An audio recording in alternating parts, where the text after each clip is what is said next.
successfully get us 7. everything, all but 7. Okay. I just want to get that number straight. Yes, Commissioner? sir. So they have to be, so they haven't got their information turned in, so they're not getting their $12,000, correct? Or we have to make that, That's what I wanted to bring to y'all to discuss, because the contract was submitted. They did meet the requirements per the contract for the fire marshal, but the financial documentation that was requested per their signed contracts was not turned in. And on the sheet that was shared with each of you, it shows, sorry, I'm having to use my phone to look at it. But in the need column, I put what was needed from them, whether it was they didn't provide invoices to back up the expense, or they didn't provide a bank statement with a cleared check to show that it was a true expense that cleared the bank. And then, of course, there is the one department that did not provide enough expenses for the $11,000. And then also some of those expenses were just items that, when discussed of what we needed from them, were kind of items that we prefer, okay? not prefer, I should say.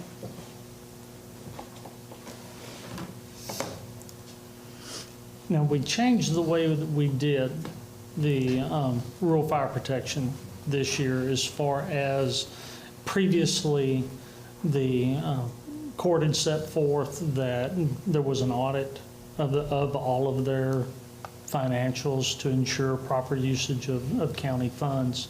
And during our budget workshop this past year, the cumbersome efforts, the cumbersome process, plus the increasing demands on the audit office, we as a court decided to change the way that we asked for representation, and that was through the presentation of documentation proving out the expenses. Makes for a cleaner process, one that doesn't really involve auditing of their entire financials. It's just to ensure that the expenditures were in place. So that's the big change. It was our opinion then this would be a much easier process than what we had gone through previously. And the issue now is that there are some that have not met those requirements, and the court's intention was that these requirements be met. You're asking here today for guidance on the court? Yes, sir, because it was definitely not a lack of effort to get them to submit the documentation, which is the same as when we have to complete an entire annual audit. Myself and Shane both reached out to all the departments multiple times to let them know that they were still missing items, the deadline, and we still did not receive all the items.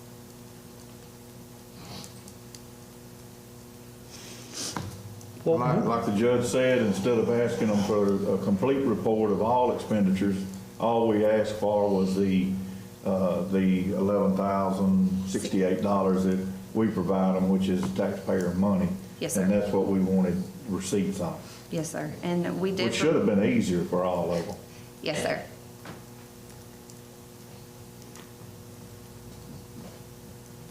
So our deadline was when? Friday the 17th. December 17th. Yes, sir. And how long had we had this information out to the departments? October 2nd. Yeah, October the 2nd is when we sent this information out. Okay. So this is a part of the reason we have these rural fire protections, is that the county is required to provide rural fire protection, and how we satisfy that statute is through these contracts. In here we have a smattering of areas that are covered by ESDs as well, which by statute have charged for rural fire protection. So we've got 2 or 3 different things here. Because given the part that is before us, if they have not met the needs, how are we going to provide for rural fire protection in the areas without ESDs? That is still our responsibility. When I look, I see 3 areas that are that way: Berryville, Coffee City, and Moore Station. And if they do not meet the requirement, we still have responsibility as the county in that area. How do we handle something like that? Fortunately, we do have good contracts with departments surrounding that areas. This isn't really the first time that areas have had to been reassigned, and that does fall on me and my department on reassigning those areas. It's something I've already looked at. I've already drawn out a map of what it would look like in the event the court decided not to contract with those departments, to reassign those areas to departments that we do have contracts with, so that we still meet the requirements to provide rural fire protection. Okay. Now, Brownsboro, Eustis, Tool are all covered by ESDs. So rural fire protection is taken care of through that establishment. Yes, sir. Those three departments are contracted with the Emergency Services District in their area to Okay. provide that rural fire protection. Now, Malakoff. Malakoff is not in an ESD? Malakoff only holds responsibility inside the city limits of Malakoff. They don't have any responsibility outside of the municipality of Malakoff to provide rural fire protection for us. Okay. So I have a question. If that fire department is city funded and they don't go, do they provide mutual aid to, Yes, sir. say, Trinidad or somebody like that? Yes, sir, they do. Okay, because I was told at one time, little months ago, that they did not respond outside their city limits. I have not heard that. I have been on several fire calls myself in some of Trinidad's Payne Springs area, different places, and seen Malakoff on site. Okay. But the contract is, mutual aid is between departments. It's not under Yes, I contract. understand that, but I'm saying is they're getting $11,068 and they're not protecting any rural fire protection, correct? Yes, sir, they are not. They do not have any assigned rural fire protection in Henderson. But they're still a volunteer department, aren't they? They're not paid department. Well, it's city funded. It has no ESD, I don't think, tied to it. They're all I don't think so either. city funded. They don't have any paid members. No, they don't have a That paid member. I'm aware of. They are city funded, and they still do the little drives and stuff to try to raise money as a normal volunteer fire department would do. But at this point in time, they have no responsibility in the unincorporated areas. Sure. That is true. They have not had since 2018. Okay. Well, the reason for the discussion is because there are various issues, and not all the same hit on the 7 that have not met the criteria. And getting guidance on what the court wishes to do moving forward is that, do we reassign the areas that are not covered so that we fulfill our responsibilities through statute? Do we make one more effort to get them to come in? And then we have the discussion about a city as well. What's the difference in invoice and clear check? So the ones that submitted bank statements but no invoices to tell me what expenses they had. So there's no proof of what they actually spent. It was just a year worth of bank statements. The clear check is they provided invoices, but they didn't provide proof that those invoices were actually paid. So in the contract, we were very specific that in order to prove expenses, just as if we were to do an annual audit, we would need the bank statements, clear check, and an invoice. And that was in the contract they signed, as well as that particular paragraph on page 2 of the contract was emailed to them a few times to make sure that they understood. And we also had the question of like ACH and debit cards. And so that will be something we'll have to address in the contract, but further explain that through emails to all departments. If it was purchased with the debit card, we would show that on the bank statement, but we would definitely need invoices and backup to those payments. A lot of loan payments and stuff like that come out direct deposit, but we still require the loan documents to show that is truly what was being debited from the account. But out of the 22 or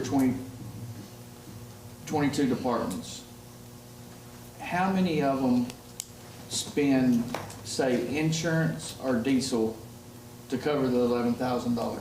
Most of the documentation we received back was for insurance, for emergency solutions, which is used for their fire tracking program. As far as, like with the department that wasn't able, USIS, that wasn't able to prove up all the expenses, their ESD actually pays for their fuel and their insurance. So that's one reason why they could not get all the way to the expenses, is because the major expenses are covered by their ESD, the large expenses that are standard for the departments. Okay. So, out of these 7, they can't, like you said, Eustace. They were able to provide they provided documentation, but they just didn't meet the threshold of the 11,068. Right.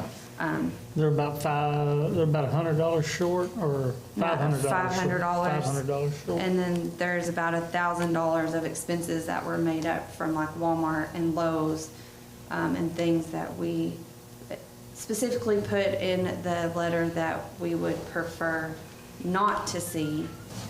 More so, we would like along the lines of insurance, things that truly are needed to run the department.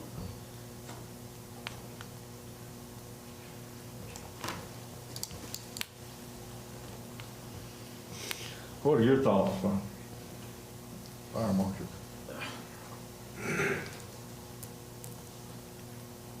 The departments got the information that I needed to me, trickled in as normal. But the fire departments that I'm used to getting late, I would get late, and the ones that I'm used to getting early, I would get early. So on my side of things, they responded well to the request that we made to them to get the information to me by the 17th. Now, I did have to send out emails, I did have to make multiple phone calls to the chiefs, but that's normal. I normally have to do those things to get that information in.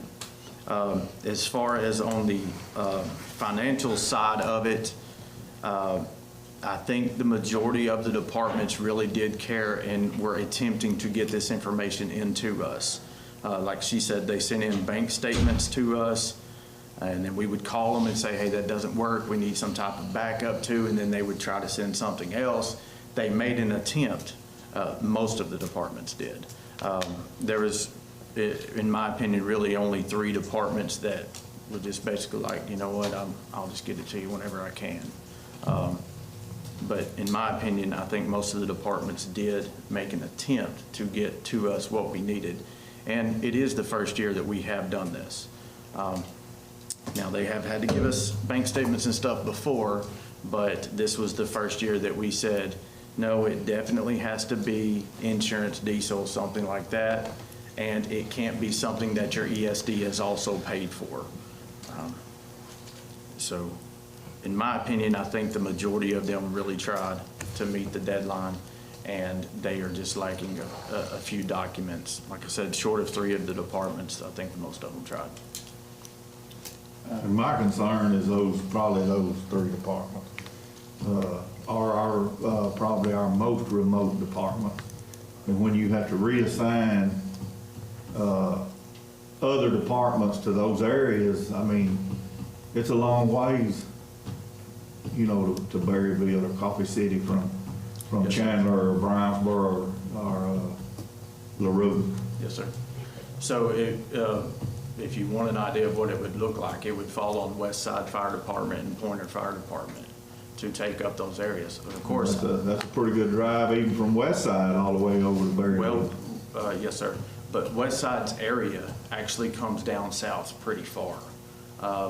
So what I have done is basically split it at where they would meet anyway, if they were both, because they do both go to the calls. Of course, Coffee City, Berryville, and Moore Station Fire Departments wouldn't go away. They still have the responsibility inside their cities. And most of those do have a mutual aid agreement within each other. I believe they would still work together, but as far as reassignment goes, for the counties, to cover the county's portion of what we are responsible for, that is something that I would have to do, is reassign those. If So, we do. in your opinion, what would you advise us on maybe giving them an extra 30 days till January 17th, or cutting them off right now? I hate to speak for the audit department because Jessica has worked really, really hard on this, but I will say that the majority of them have gotten us most of the information in, and they have tried. If it were me personally, I would give them a little bit more time. I don't know about 30 days per se, because I believe that those 3 departments will use that entire 30 days and we may still not get it. But I believe if there's maybe one more attempt with a, hey, this is your final deal, that we might actually get it. And that attempt would come through you or the audit office? I believe we would both reach out to them. I call him, he does answer his phone every time I call, the chief of all 3 departments, and I talk to him.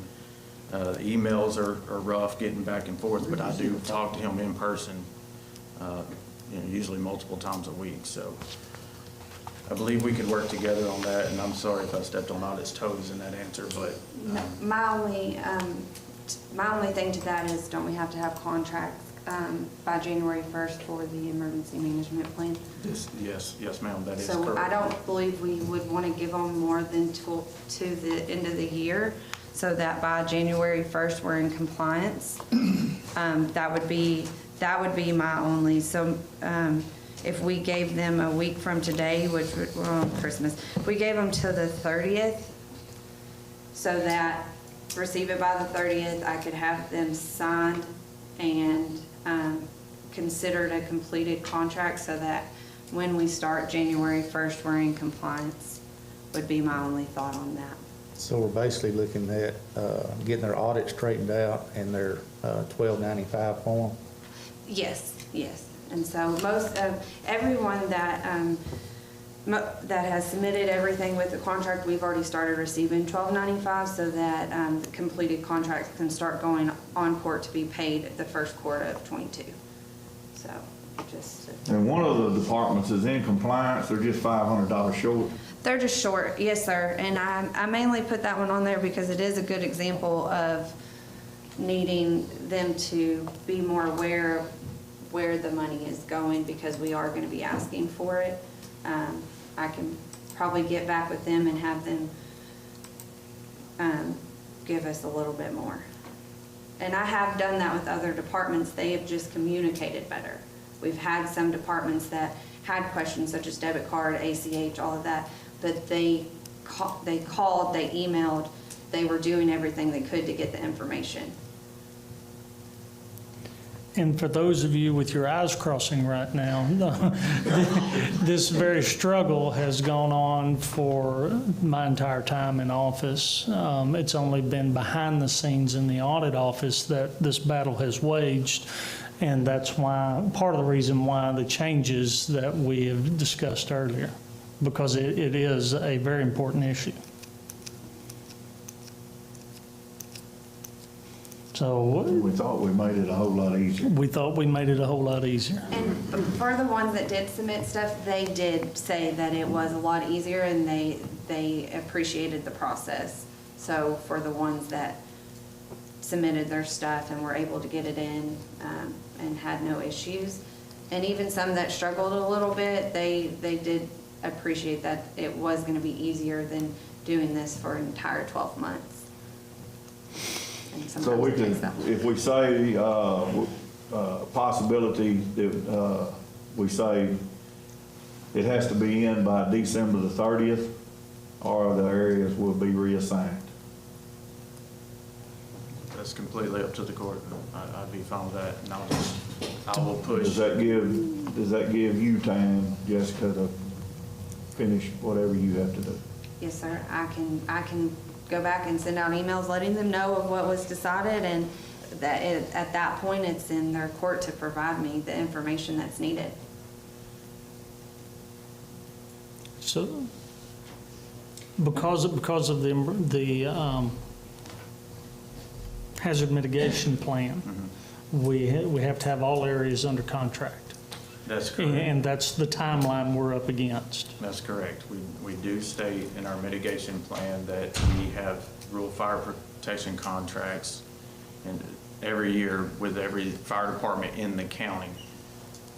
And we list those fire departments out. So that was another reason why I was like, maybe give them a little bit more time, because that change of reassigning areas is lengthy. It takes a lot of time, and we would actually have to make an amendment to the mitigation plan if we no longer contracted with a certain department, which we can do. It's time consuming. A date that we can give these 7 extended to? I would say December 30th. 30? To give them as long as we possibly can to stay within the requirements for the mitigation, or mitigation plan, Okay. because that'll give me time to get them signed and proceed. Court? Is there any penalties or ratings on our mitigation plan if you're not in compliance on something? The only thing that really would be an issue is that anytime we applied for any type of federal assistance or anything like that, they are definitely always going to go back to our mitigation plan and see what we said we were going to do.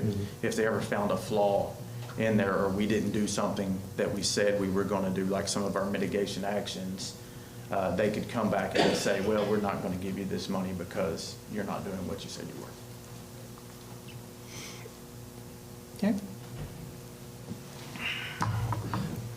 Okay. Any further comments?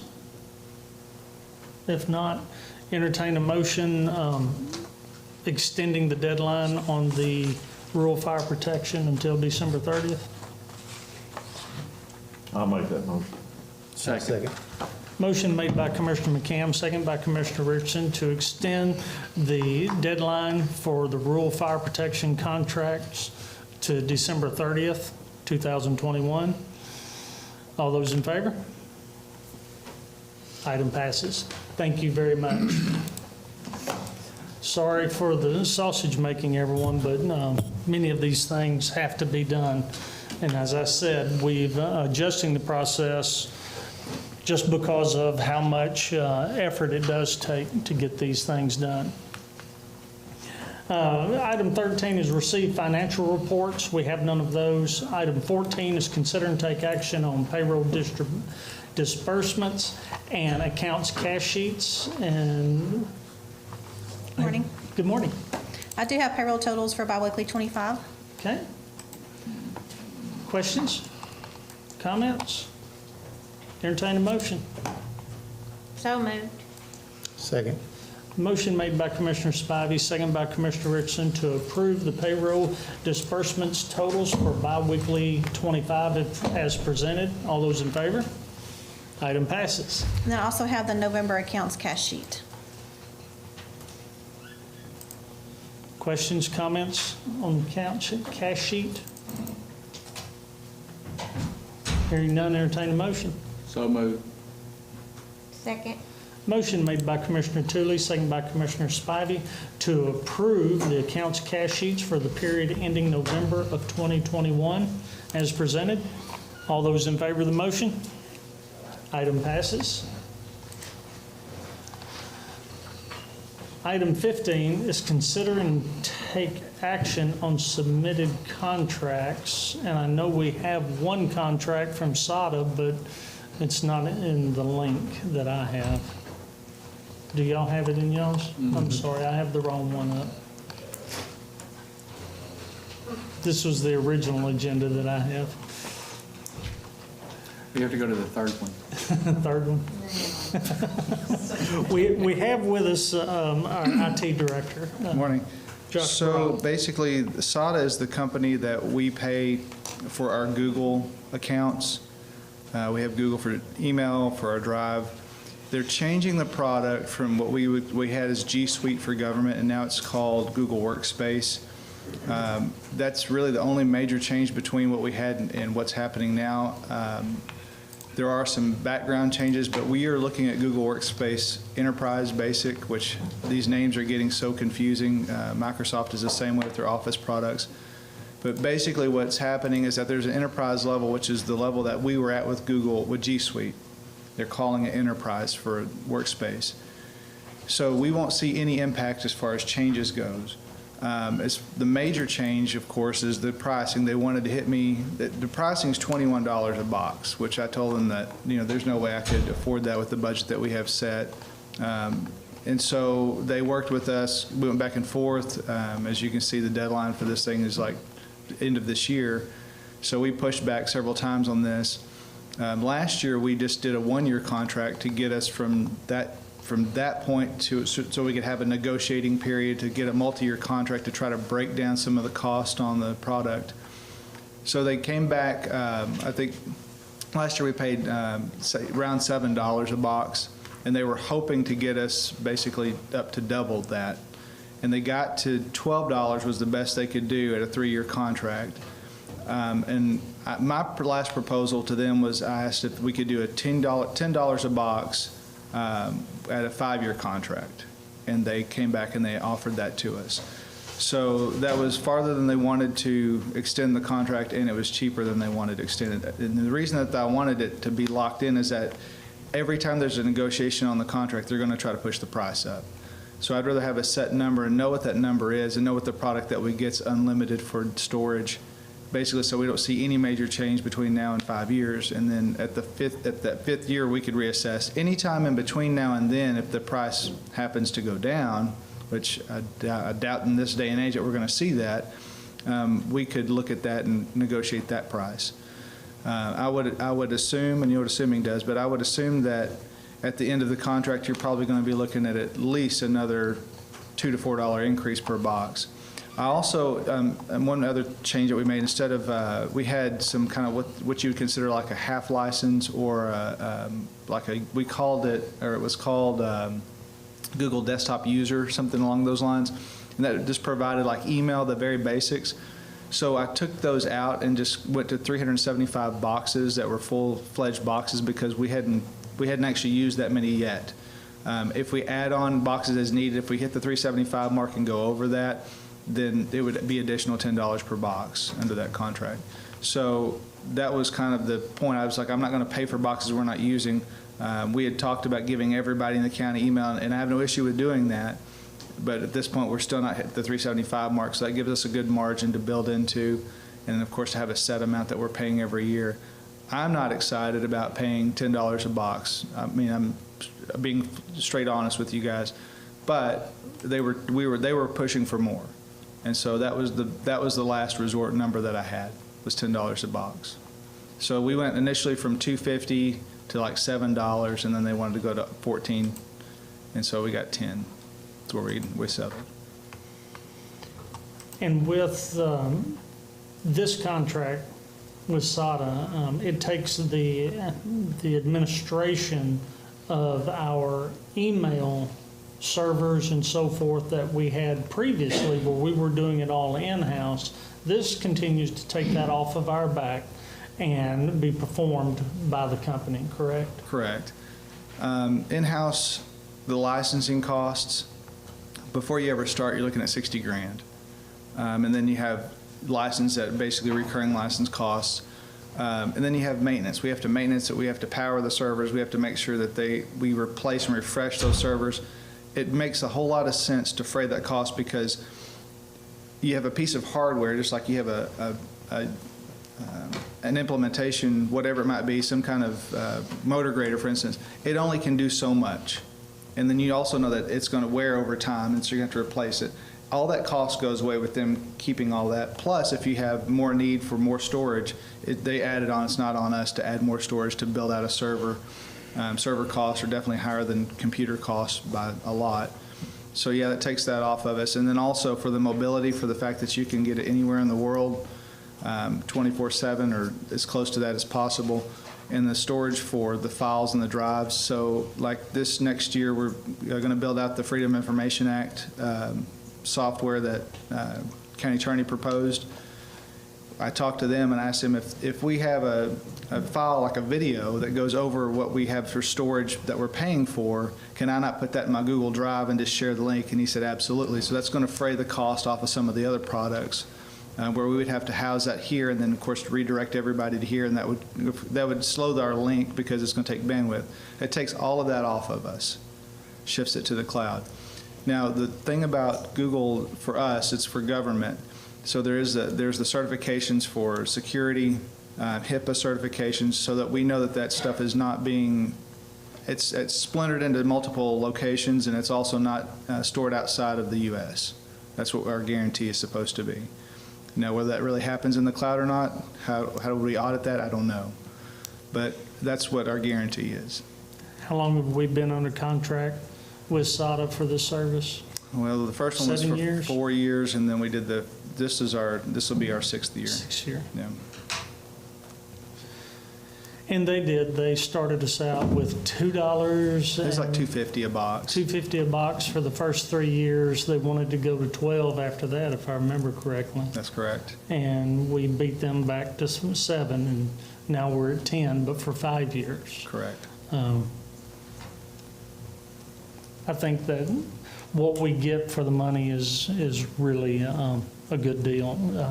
With the collaboration effort that we have through this software now, that we do our budget in it, we do emergency management in it, we do so many different things that for what you're getting, I still think we're getting a decent price. I know you make a face, but it is budgetary constraints. Right. It is a good product. It's just the money we have available to pay for. I get annoyed, and this is my Yeah. stump. I get annoyed that the county government, that's a tax collecting entity, doesn't get some of the same pricing that 501c3s or education gets. We're the same tax dollars that they're getting. In fact, we collect for them.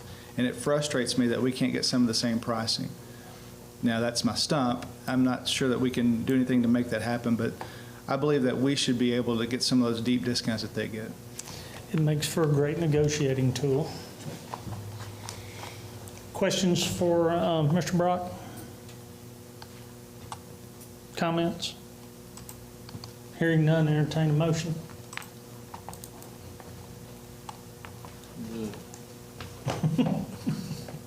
I'll make a motion. Second. Judge's authorization. Judge's authorization to sign. Second. Motion made by Commissioner McCam, seconded by Commissioner Tooley, to approve the contract with SADA Systems Incorporated. Approve the contract with SADA Systems Incorporated with the judge's authorization to sign. All those in favor? Item passes. Item 16, consider and take action on request for right-of-way permits. Item 17, consider and take action on submitted budget amendments. Ms. Lee? Yeah, it's that time of year, we're just trying to get things cleaned up and prepare for next year. Okay. Questions?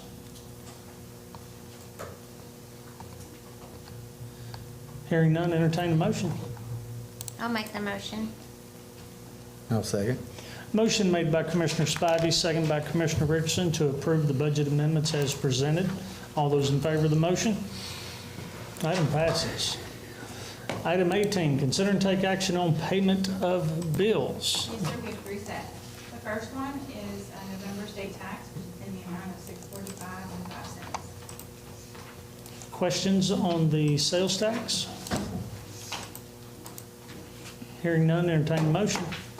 So moved. I'll second the motion. Motion made by Commissioner Tooley, second by Commissioner McCam, to approve the sales tax, November sales tax bills in the amount of $645.05. All those in favor of the motion? Item passes. Our second set is fiscal year '22, in the amount of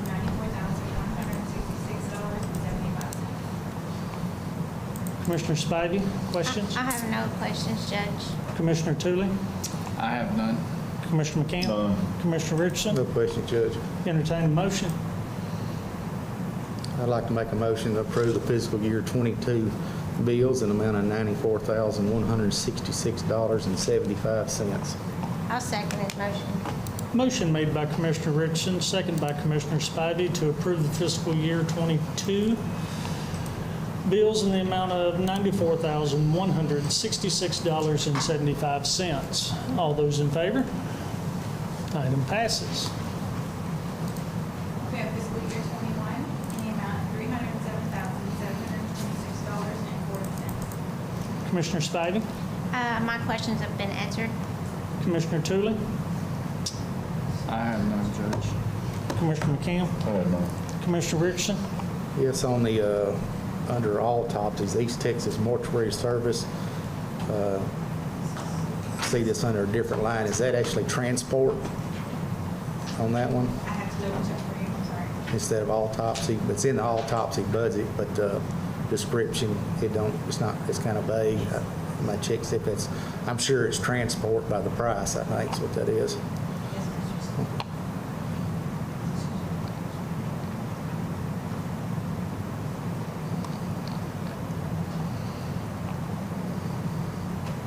Any other questions, Commissioner?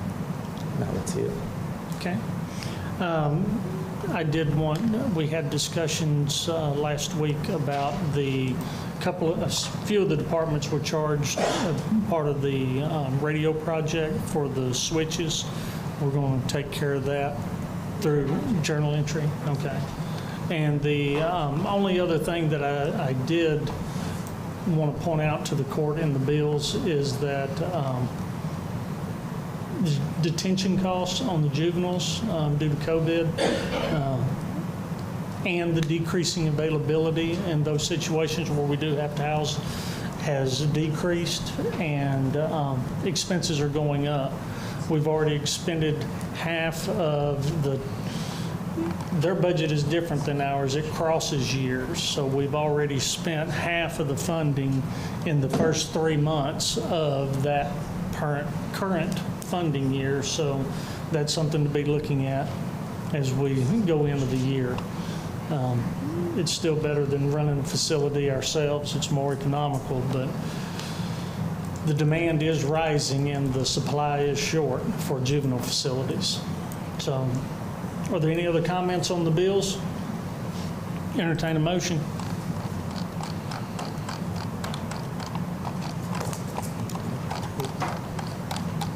I'll make the motion to pay the FY 2021 bills at amount of $307,726.40. I'll second this motion. Motion by Commissioner McCann, second by Commissioner Richardson to approve the bills for 21, amount of $307,726.94. And we're having discussion. I got sent a revised one for $325,675.37 on December 17th. That is true. And a precinct that's on the west side had to add a bill. I did. I added a bill for $15,000. Give us that number again, please.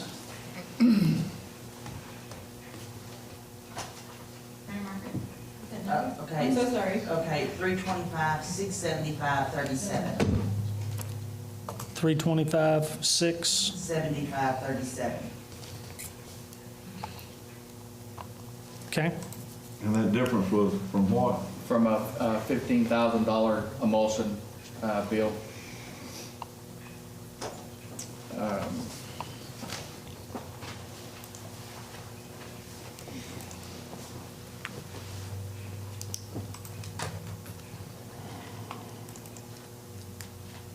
Yeah, so it'd be 325, 65, 37, and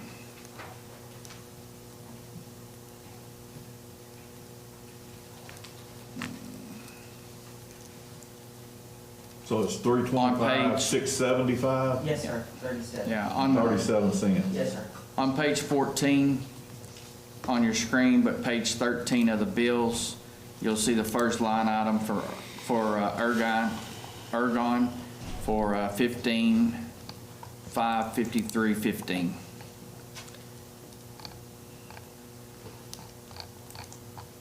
You know, one thing we need, has happened is there was a second set of bills, I guess, presented that we did not get put into the link.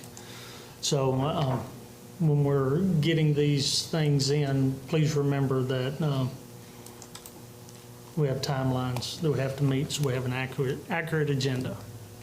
So the additional things being paid, we understand, but not meeting the timeline causes confusion. I understand that, and what had happened is, she said she wasn't gonna be able to get it in, and we got it, so we'll make note, so noted. And the bill, Commissioner Richardson, we have a motion on the table for a certain dollar amount that I believe is incorrect. So, I will, Chuck made the motion. Chuck, yeah. okay, Do I need to pull my motion or just amend it? amend your motion, please. I'd like to amend my motion by striking out the, let me get back up here at the top. Striking out the 307, 726 and 40 cents, and inserting 325,675 and 37 cents. Do we have a second? Second. Motion made by Commissioner McCam, second by Commissioner Tooley to amend the motion for the bills in the amount of $325,675.37. All those in favor of the motion? Item passes. Okay, item 19, consider and take action on submitted plats. I have a plat in precinct 4, and all signatures, and these are paid. Commissioner Richardson. Yes, Court, this new subdivision that's going in, and it's actually splitting 2 lots of 11-acre tract. I think they're about 0.6 acres. Has road frontage. They got all their sewer, their water. Everything looks like it's in order. Got their right-of-way easements. And this will be called Durango Edition Phase 1. And we are doing a preliminary and final plat at one time, and all fees are paid. Questions for the Commissioner? Hearing none, entertain a motion. I'd like to make a motion to approve the final plat for a subdivision named Durango Edition Phase 1 located in Precinct 4 on I'll County second. Road 4507 I'll second his motion. Filing purposes only. for filing purposes only. Or Okay. subdivisions filing purposes only too? Okay. Motion made by Commissioner Richardson, second by Commissioner Spivey to approve the final plat of Durango Edition Phase 1 for filing purposes only. All those in favor of the motion? Item passes. Item 20, open and consider bids. I have specifications for the 2022 culvert pipe bid. This is the same bid that we do every year. I did change the bid form or the options for the vendors to respond. The bid forms, I spoke to a couple of the vendors and throughout the last few months, and they are having a hard time with the fluctuation of pricing everything. Sticking to the bid prices, one vendor even made the comment that if they had to do a hard bid and just a number and stick to it for an entire year, that they would not be able to submit a bid this year. So with that in mind, I was trying to think of the best way to do that, to be able to benefit the county and be able to work with the vendors on something that would work out for all of us and keep from having to come to court every, 2 or 3 months to change bid amounts. So what I came up with was something similar to like what we do with the fuel bids, and give them the option of bidding a flat rate like we have done in the past, or they could bid a percentage over wholesale or a flat rate over wholesale. If they choose to do the percentage or flat rate over wholesale, they would have to provide their cost sheets with the invoices. And I thought that would be the least confusing, the quickest, easiest, and something that everybody could work with. Questions? Looks good. I mean, it's just as the one that I had to buy from Smith Lumber, was over the bid price, $20, $40, $50. And we're gonna see that through everything. And, I mean, I know the bidding process is good and it's been good for hundreds of years, but it's gonna be that whatever they bid in June or July is not gonna be, we're gonna be charged more. I mean, nobody can sell a culvert that cost them $750 and sell it for $600.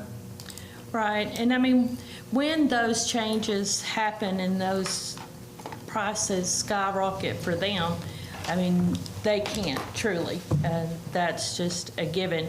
So instead of having to hold up on having, you guys having to hold up on buying and come into court and getting the approval to increase their bid amount and then going back and purchasing, I think this percentage over wholesale or the flat rate over wholesale gives them that fluctuation without having to stop and come to court to get bid amounts changed and approved.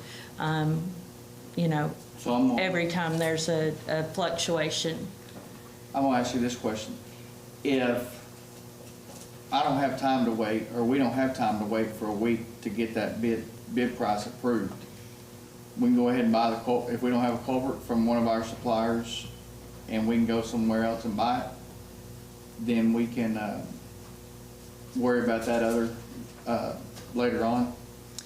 If it is a true emergency, I mean, if it is an emergency, then yes, you can. I'm not saying emergency. I'm saying that I've got a person that wants to put in a culvert, or I need to put in a culvert, and I don't have any, and my vendor doesn't have any, that I go over and get one. It's not an emergency. It could wait a week, but it's in our schedule and our timeline to be able to do it.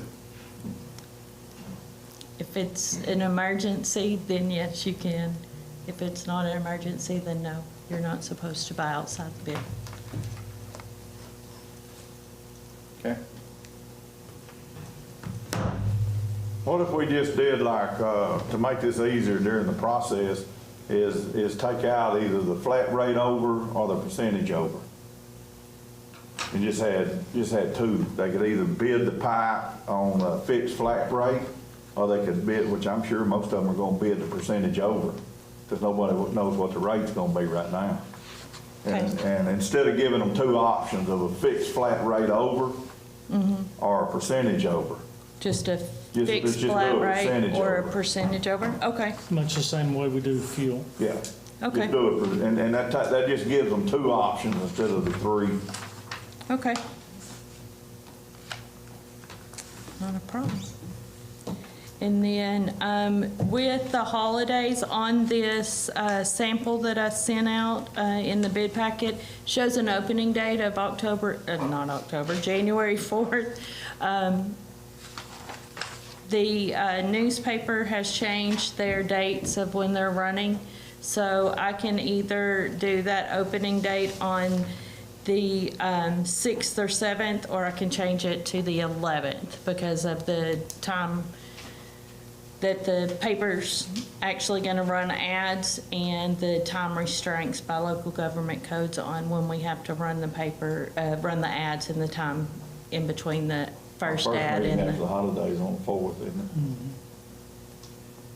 Why don't we open them on the 11th? okay.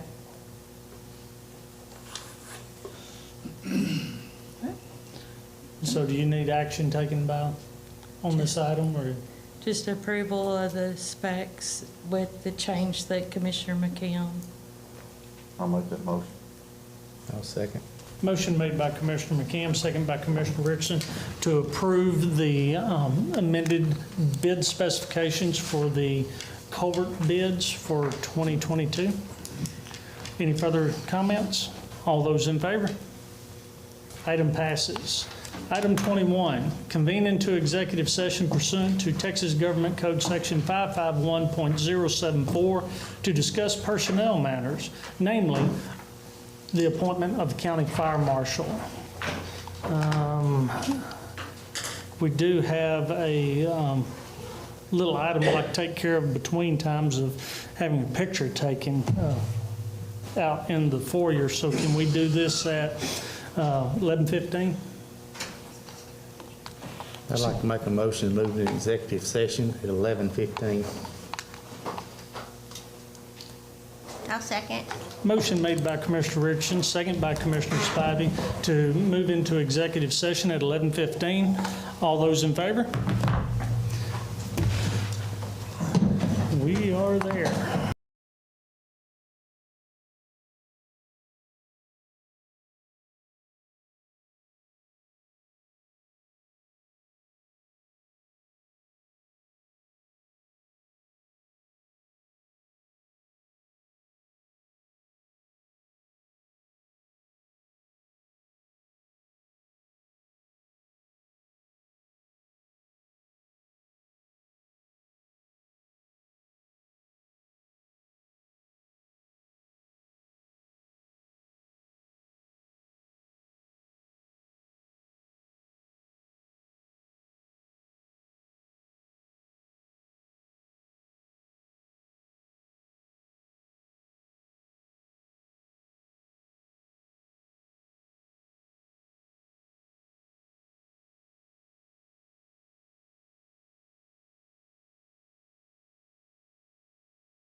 All right, the time is 12:41, and item 22 is reconvene into open session. Can we have a motion to move into open session? So moved at 12:41. Second. Motion made by Commissioner Richardson, second by Commissioner Spivey to move back into open session at 12:41. All those in favor? Item passes. The item is to consider and take action on matters discussed in executive session, namely the appointment of county fire marshal. We had a lengthy discussion, and what is the pleasure of the court? I'd like to make a motion to reappoint the fire marshal for a one-year term ending December the 31st of 2022. I'll second that motion. Have a motion by Commissioner Richardson, second by Commissioner McCam to reappoint Shane Brenberg as the county fire marshal for 1 year, term ending December 2022. Any further discussion? All those in favor of the motion? Item passes. Item 23, consider and take action to adjourn. So moved. Second. Motion made by Commissioner Tooley, second by Commissioner Spivey to adjourn. All those in favor of the motion? Item passes. Thank you very much. Merry Christmas.